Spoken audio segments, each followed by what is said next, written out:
তাহা মা আনজালনা আলাইকাল কুরআনা লিতাশকা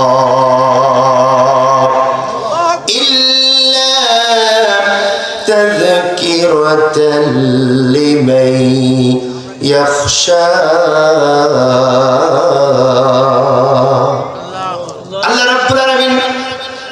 মুহাম্মদ সাল্লাল্লাহু আলাইহি ওয়াসাল্লাম কে ডেকে বলেন নবী ও আমার হাবিব কান খুলে শুনে নেন দোস্ত আমার মা আনসালনা আলাইকাল কুরআনা লিতাশকা আমি আপনার উপরে কোরআন নাজিল করে দিয়েছি মার খাওয়ার জন্য নয় আমি আপনার উপরে কোরআন অবতীর্ণ করেছি নির্যাতিত হওয়ার জন্য নয় আমি কোরআন আপনাকে দিয়েছি দুঃখ পাওয়ার জন্য নয়